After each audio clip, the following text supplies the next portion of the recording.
man, if I'm tired, I know these young ladies are tired. Shoot.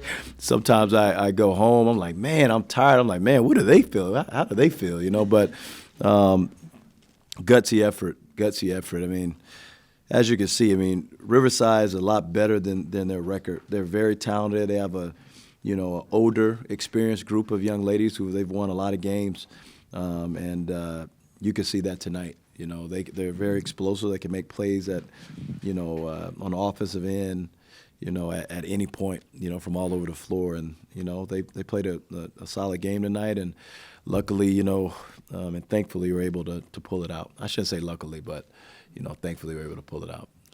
Questions? Hi, Diego from the 34-9er. You guys had the lead for most of the game, and then at the end, make 2 clutch free throws. What's your mindset? You're telling your team to go into overtime and then, get the win. Yeah, it's all about, we can't think about the last play. It's the next play, and it happens. That's part of basketball. It's things aren't going to always go your way, and we talk about in our culture of being mentally tough, and always having an optimistic mindset, and it's about winning. We didn't necessarily didn't work out for us. We're going to figure out a way to win this game. So it's, keep your head up and continue next play. That's what we say, next play. We're going to win this overtime. We're going to win this next play, one play at a time, so. Yeah, and Justina King, when it goes to second overtime, you come up. I mean, you're forced into second overtime with 2 clutch free throws, and then you just take over in the second overtime.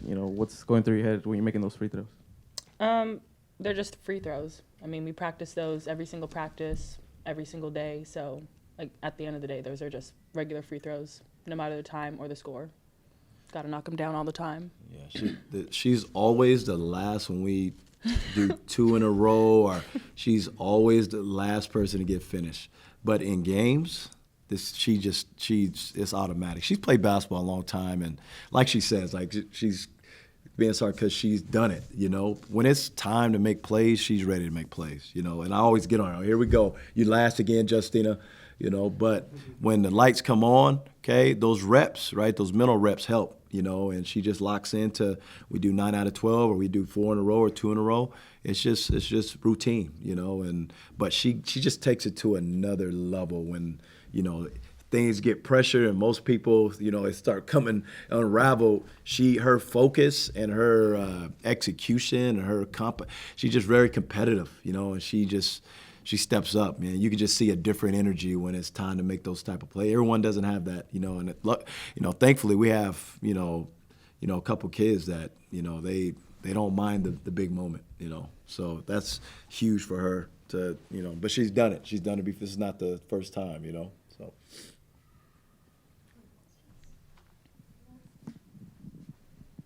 Kane Hernandez from Daily 49ers, was from Mackay. After that, you got that steal at the end of the 4th quarter, and then you running down the court, you kind of thought you had the game in the hands. Did you ever think you had it lost after they tied it up? No. I mean, no matter what, I don't ever think we're gonna lose. I don't care if they're up 10, up 1, up 2 with 20 seconds to go. It doesn't matter. I always believe we're gonna win. Justina, you scored 13 of your 18 points in the 2 overtime periods. What started clicking for you late in the game?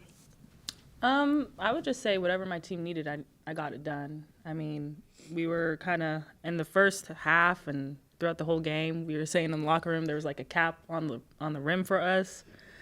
So it was a very slow start, but at the end of the day, as Coach Jeff said, I've kind of been doing this for a long time. I've been playing basketball for 7 years, so it isn't new, but I just did what my team needed me to do and got the job done. Mackay, you played solidly on both sides of the ball, both offensively and defensively. Just talk a little bit about that and what was working for you, and what did you kind of get from your teammates to help you perform so well today? Well, first of all, the coaches are always getting on me to play better defense, play with purpose, know where I'm going. I think on the offensive end, that's kind of what people already expect. That's what I was recruited to do, to score the ball, help out by assisting. But I think defensively, my teammates and my coaches have been getting on me about, playing that side of the ball too. So it's just coming in the game with a mindset that I'm going to defend. I'm not going to back down from anybody. I don't know. It's just turning my mindset around to be able to get stops whenever my team needed us to. Coach, you're taking a 4-game winning streak into Hawaii. Hawaii's always a tough place to play on the road. Quick turnaround as well. What's the preparation looking like for the team going into that? Yeah, what we try to do when we schedule is to kind of simulate it.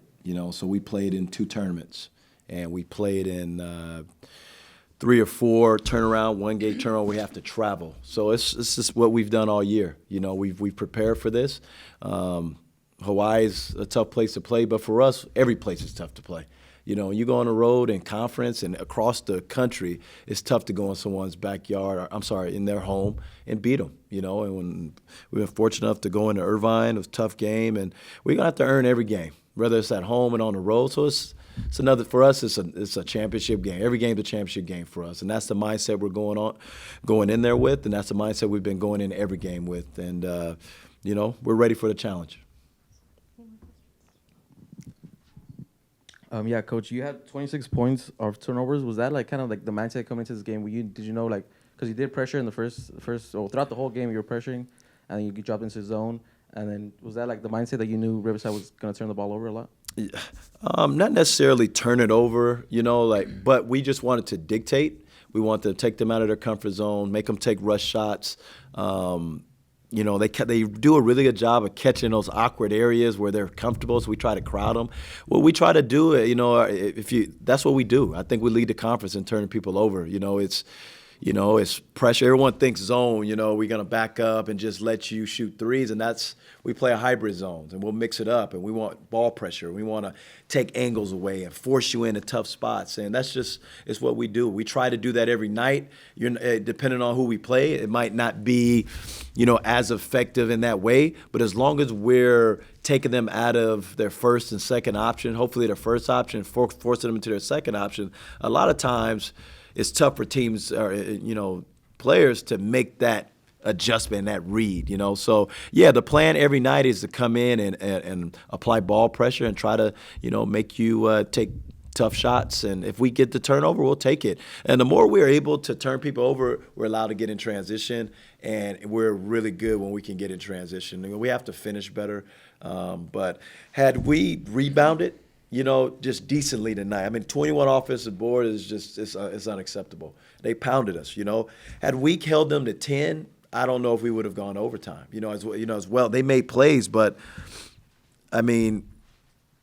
I just think defensive rebound. I don't think we're in a situation where we're going to 2 overtime. So it's tough. They do a really good. That's what they do. That's their calling card. They're all long and athletic, and they're going to try to impose their will on you. And we have to do a better job. Hawaii's going to do the same thing. Last game we did a pretty good job, but they're going to try to impose their will. So we have to do a better job of being physical and keeping people off the boards.